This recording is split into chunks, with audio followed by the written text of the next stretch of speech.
lorsque vous gardez les commandements de Jésus, vous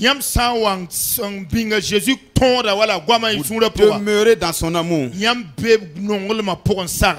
Lorsque vous ne gardez pas les commandements, vous n'êtes pas dans l'amour de Jésus. Car Dieu a tant aimé le monde qu'il a donné son Fils unique, afin que quiconque croit en son amour ne périsse point, mais qu'elle ait la vie éternelle. Pour impacter la génération, pour toucher des vies, pour pousser le monde loin de l'église, et attirer des âmes au sein de l'église, et faire étendre le royaume de Dieu, être des poteaux pour donc le ministère.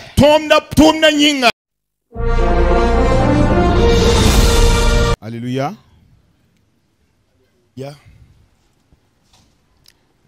J'espère qu'il y a des jeunes dans la salle. Alléluia. Alléluia. Nous sommes dans une présence différente des autres présences.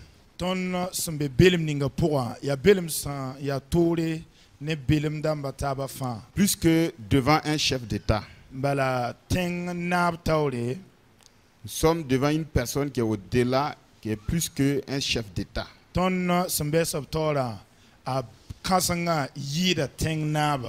Qui sommes-nous pour qu'il nous utilise?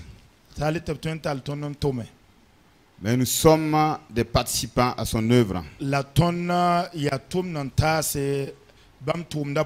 C'est pourquoi nous remercions grandement le serviteur de Dieu, le Papa, pour cette confiance accordée à la jeunesse. Et ce matin, nous allons rajouter quelque chose par rapport à ce qu'on a déjà pu écouter et entendre au cours de la semaine et même donc des jours et des mois passés.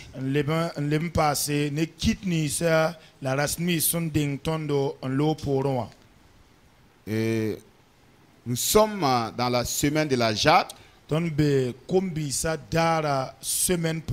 sommes au jour J de la semaine nationale de la Jade.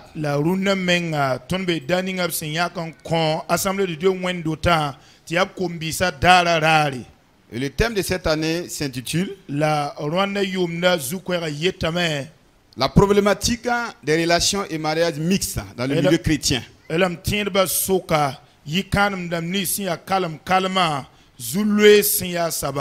Nous avons été richement bénis à travers des hommes de Dieu.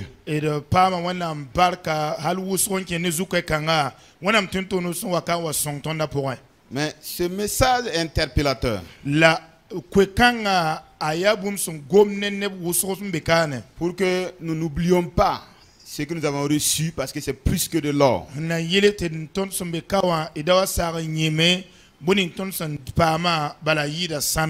nous allons prendre nos Bibles et lire dans notre texte de base dans le livre de 1 Jean 2.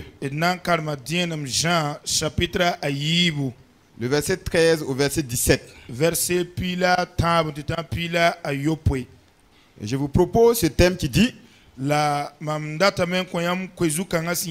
une jeunesse qui triomphe.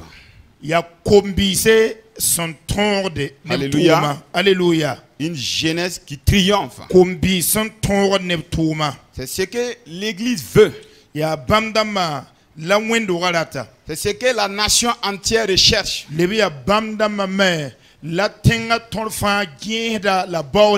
Mais comment allons-nous y parvenir?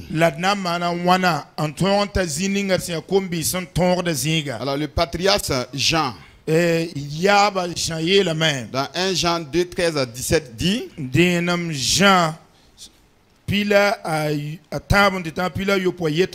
Jean 2, 13 à 17 dit,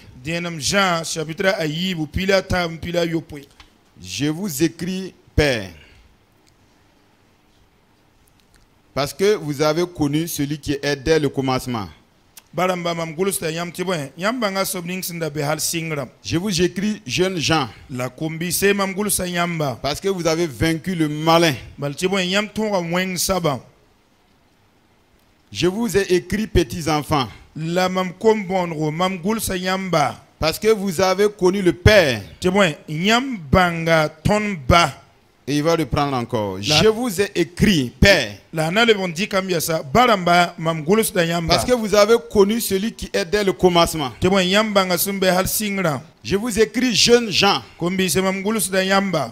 parce que vous êtes forts et que la parole de Dieu demeure en vous, et que vous avez vaincu le malin. N'aimez point le monde, ni les choses qui sont dans le monde. Si quelqu'un aime le monde, l'amour du Père n'est point en lui. Car tout ce qui est dans le monde, la convoitise de la chair, la convoitise des yeux et l'orgueil de la vie ne vient point du Père, mais vient du monde. Et le monde passe, et sa convoitise aussi. Mais celui qui fait la volonté de Dieu demeure éternellement. Alléluia. Alléluia. L'apôtre Jean dit ici sans ambiguïté et sans embase que les jeunes gens ont vaincu le malin. Alléluia. Alléluia. La jeunesse a vaincu le malin. Je n'ai pas entendu le amen. Hein? Alléluia. Alléluia. Le malin, c'est quoi? Le malin, c'est l'ennemi de la victoire de la jeunesse. L'ennemi qui s'attaque à la racine de la jeunesse, qui ne veut pas qu'elle s'épanouisse, qui ne veut pas qu'elle impacte sa génération, parce qu'il est averti de la force de la jeunesse. Parce qu'il sait que la jeunesse est redoutable sur tous les plans, politiques, socio-économiques, dans la société. Lorsque la jeunesse se tient debout, alléluia, alléluia, les changements se produisent. Si le monde a besoin de la jeunesse, Dieu cherche encore plus la jeunesse. Le monde emploie la jeunesse d'une manière. Et Dieu utilise également la jeunesse de sa manière. Mais le problème, c'est qu'actuellement, il y a donc un mélange, une cacophonie. Et on n'arrive plus à distinguer le jeune chrétien et le jeune du monde.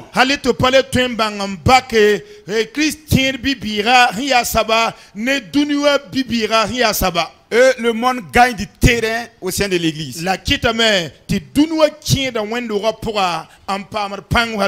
Et nous devons identifier notre ennemi.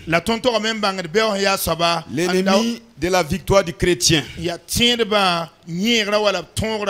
Bible dit que c'est le malin. Alléluia. Alléluia. Jésus, quand il parlait à ses disciples, il parlait en parabole. Et lorsque les disciples le prennent de côté, il va décortiquer donc ces paroles-là pour qu'ils puissent comprendre. Et il va même préciser qu'il y a eu des prophètes et des justes qui ont voulu connaître ce que les disciples ont connu, qui ont voulu vivre ce que nous vivons actuellement. Mais hélas, ils n'ont pas vu ça. C'est nous qui avons eu cette grâce. Alors, que faisons-nous de cette grâce-là? Et après avoir expliqué cela aux disciples, il va expliquer ce que c'est que le malin. À Jésus, dans Matthieu 13, 19. La Bible dit là-bas que lorsqu'un homme écoute la parole du royaume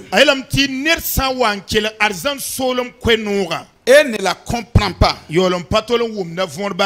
le malin vient et enlève ce qui a été sémé dans son cœur.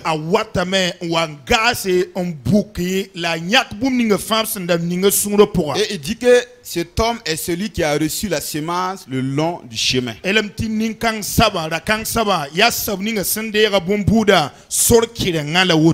En donnant cette parabole, c'est comme si Jésus était ici, dans cette église, pour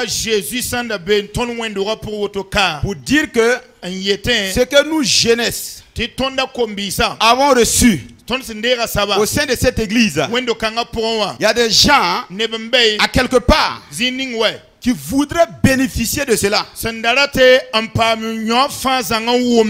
mais qui n'ont jamais entendu. La preuve, c'est que nous publions sur Internet. Il y a des témoignages de partout qui décrivent l'impact du ministère des accidents. Quel est le type de cœur que nous avons? Est-ce que nous avons un cœur qui est donc comme au long du chemin? Parce que c'est un cœur apprivoisé par le malin.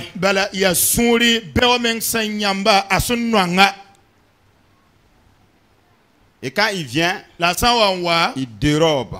Il enlève tout ce que nous avons appris et entendu. Ce que nous a enseigné ici. Si notre cœur ressemble donc au long du chemin, la Bible dit que le malin va venir. Il va enlever cette semence-là. Il n'a pas la capacité de l'enlever. Mais c'est l'état du cœur qui favorise cela.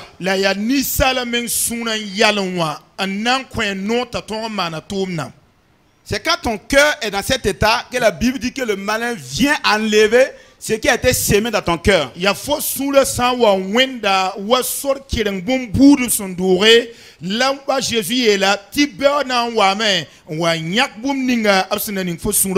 Qu'est-ce qu'on a mis dans ton cœur? Qu'est-ce qu'on a sémé dans ton cœur? Que l'ennemi guette pour te détourner de cela. Parce que c'est sa première stratégie pour déstabiliser la jeunesse. C'est totalement déraciner la parole de Dieu de cœur. Que les jeunes viennent à remplir l'église, à écouter, mais que leur cœur reste comme donc le long du chemin. Que l'ennemi vienne chaque fois enlever. Parce que la parole de Dieu est une condition sine qua non pour la réussite de tout chrétien.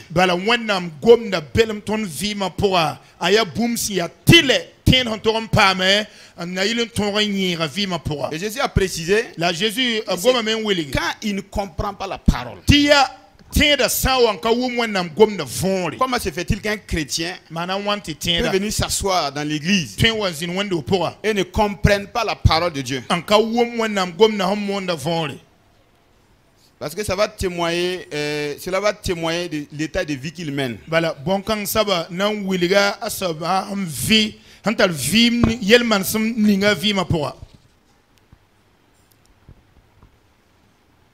Et l'apôtre Jean va citer les éléments qui montrent qu'un chrétien ne comprend pas la parole de Dieu. Quelqu'un qui se dit chrétien vient s'asseoir mais ne comprend pas la parole de Dieu. Ce n'est pas qu'on ne prêche pas. Ce n'est pas que la parole n'est pas bien prêchée, bien livrée. Mais il est dans une situation, quel que soit le nombre de fois qu'il va fréquenter les enseignements, il ne va pas comprendre.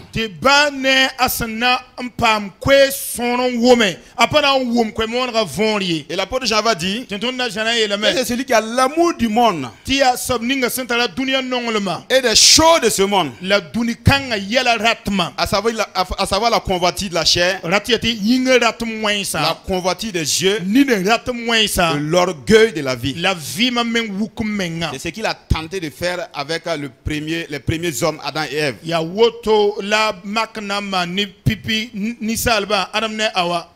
C'est sa stratégie. La convoitise de la chair, la convoitise des yeux et l'orgueil de la vie. Puisque la jeunesse est dans une pente, mais elle ne se rend pas compte. Parce que c'est un moment où donc un âge où on veut tout découvrir, on veut tout connaître. Et on se dit que ceux qui n'ont pas réussi, ceux qui n'ont pas atteint ceci ou cela, c'est de leur faute.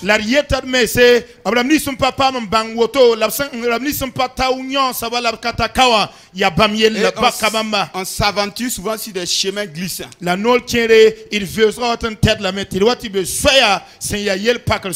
Qu'est-ce que tes yeux observent ou regardent à longueur de journée? Qu'est-ce qui t'attire tous les jours? Lorsqu'une bouteille est pleine, on ne peut plus rajouter. Non, non, non. Si vous êtes un cœur de cet état-là, vous vivez dans la convoitise de la chair et vous laissez donc entraîner par tout ce que vous voyez. Nous sommes dans des réseaux sociaux. On peut tout regarder à tout moment et en tout lieu.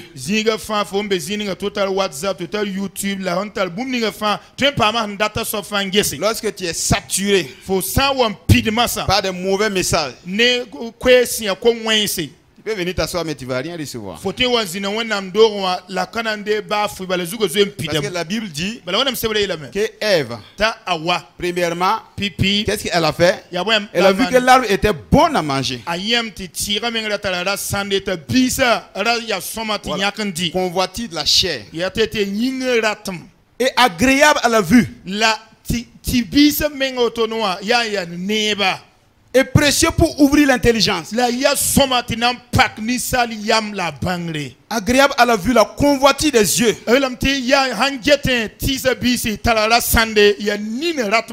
Pour ouvrir l'intelligence. Pour que nous devenons comme Dieu.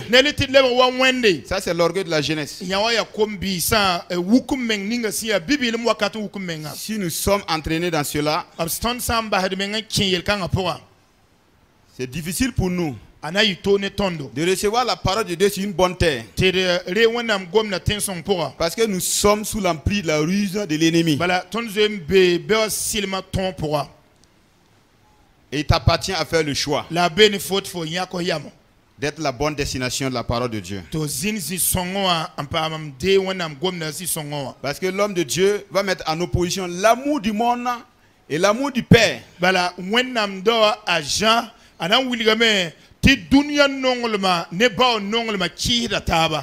Et le choix appartient aux chrétiens.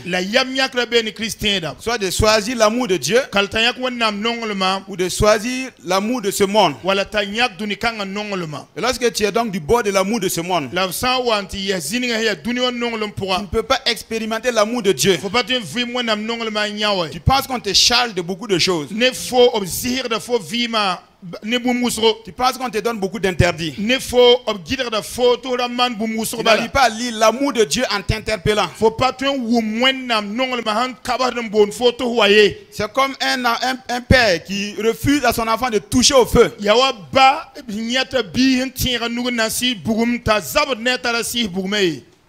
L'enfant pense qu'on veut l'obliger à ne pas faire ce qu'il veut. L'amour de Dieu est profond. Il est vraiment incompréhensif. Et si nous ne comprenons pas, nous pouvons prendre Dieu pour méchant. Et un philosophe a dit que si l'homme pouvait être à la place de Dieu, tout ce que Dieu a interdit, tout ce que Dieu a recommandé de faire ou de ne pas faire, c'est exactement les mêmes choses que l'homme allait donc prescrire. Donc il faut qu'il y ait un changement de mentalité au milieu jeune. Comme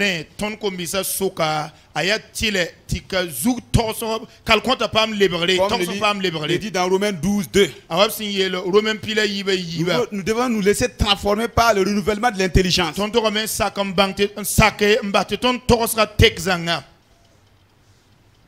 Notre mentalité doit changer pour que nous puissions discerner ce que c'est que la volonté de Dieu.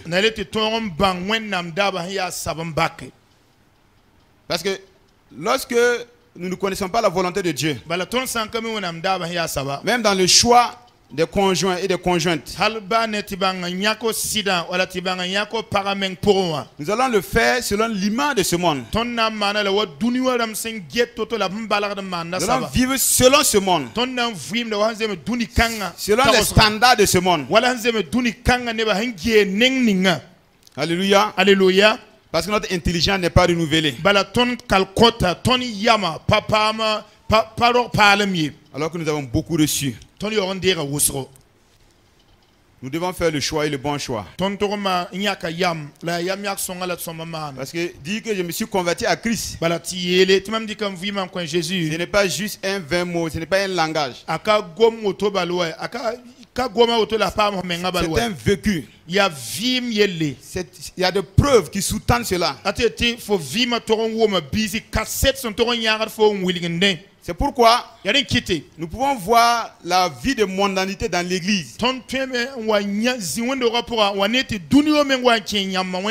Alors que nous nous réclamons tous des chrétiens. Alléluia. Alléluia. La Bible dit dans Luc 9:62, Luc chapitre 8 verset plus au et quiconque met la main à la charrue et regarde en arrière n'est pas propre au royaume de Dieu. Lorsque tu as une double pensée, ton cœur est un terrain fertile pour le diable.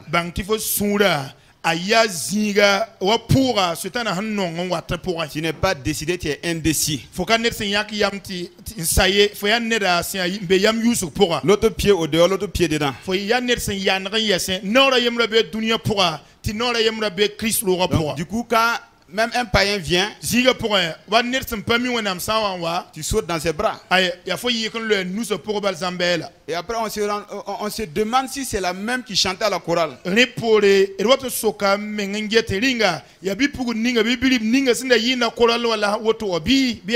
devons demeurer dans la parole qui nous a été prêchée et donnée.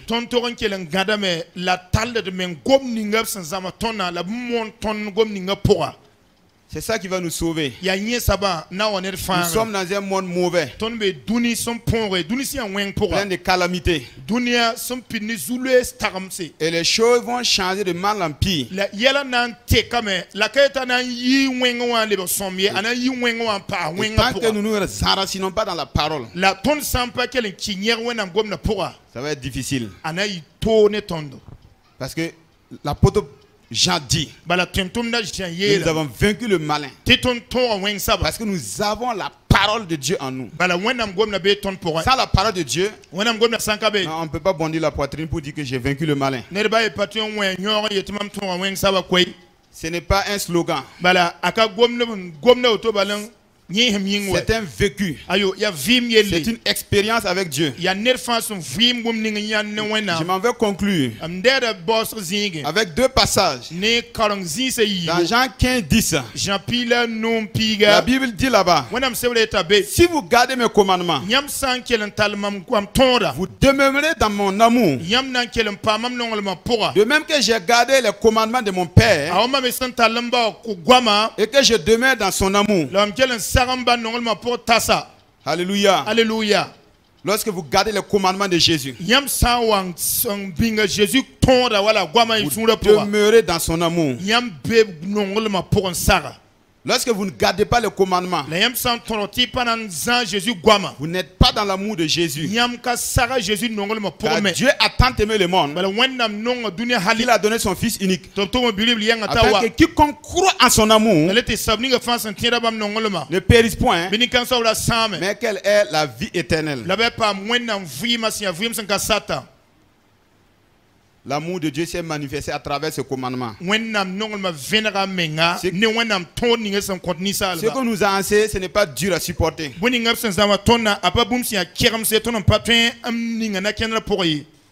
Demeurant en Dieu et que l'amour de Dieu demeure en nous. Parce que l'amour de Dieu te suffit largement.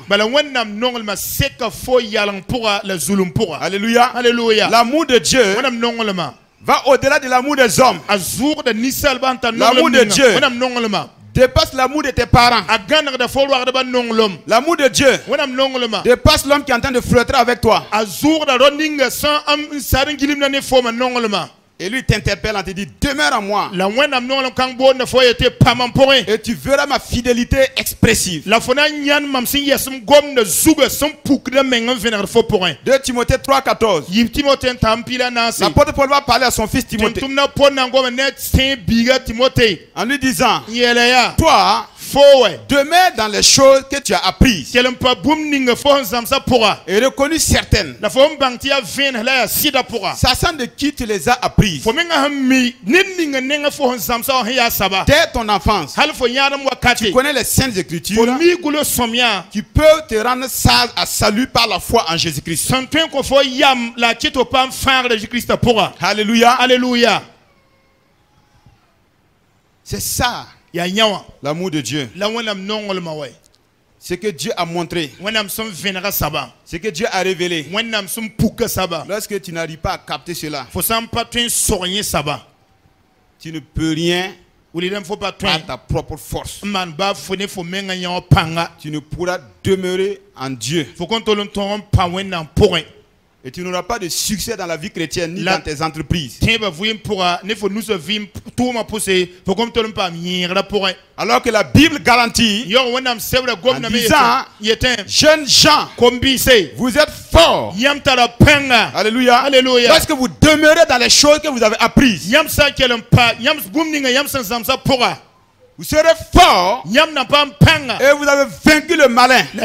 Toutes ces entreprises, et il ne peut absolument rien faire dans votre vie. À jamais que l'ennemi n'arrive encore à déstabiliser la jeunesse de cette église. Alléluia. À jamais que nous ne voyons encore des relations ou des mariages hors église. Alléluia. Alléluia. À jamais qu'on ne voit encore la collaboration entre la lumière et les ténèbres.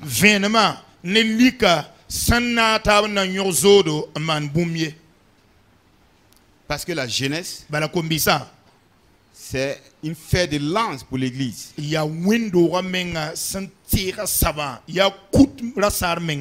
c'est la cible potentielle également de Satan.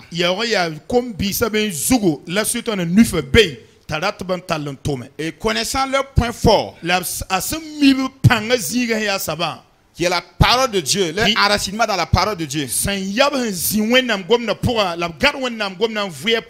Comme l'a dit donc l'apôtre Jean. Il est dit, parce que vous êtes forts, et la parole de Dieu demeure en vous, et vous avez vaincu le malin. Connaissant cela, il attaque la jeunesse au niveau de la parole de Dieu. Et les jeunes n'arrivent plus à vivre leur foi selon la parole. Mais vivent selon la philosophie et la réflexion de ce monde.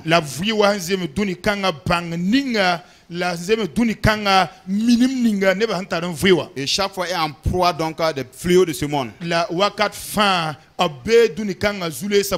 Et la voix de Dieu retentit encore plus fort ce matin. Pour dire que la jeunesse de Saxida est différente. C'est une jeunesse vaillante. C'est une jeunesse conquérante. C'est une jeunesse enracinée dans la parole. Une jeunesse qui demeure dans la parole. Qui utilise la parole pour impacter la génération, pour toucher des vies, pour pousser le monde loin de l'église, et attirer des âmes au sein de l'église, et faire étendre le royaume de Dieu, être des poteaux pour donc le ministère, pour que lorsque l'homme de Dieu va tourner à gauche ou à droite, qu'il puisse donc avoir quelqu'un sur qui se confier, pour que l'œuvre puisse continuer et se perpétuer, et que l'ennemi n'arrive pas à déraciner ce qui est fort enraciné en nous, que nous puissions capitaliser tout ce que nous avons appris et entendu. Que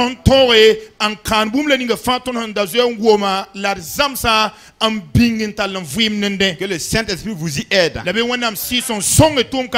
nos cœurs soient donc la bonne terre. Dans le nom béni de Jésus. Amen. Amen.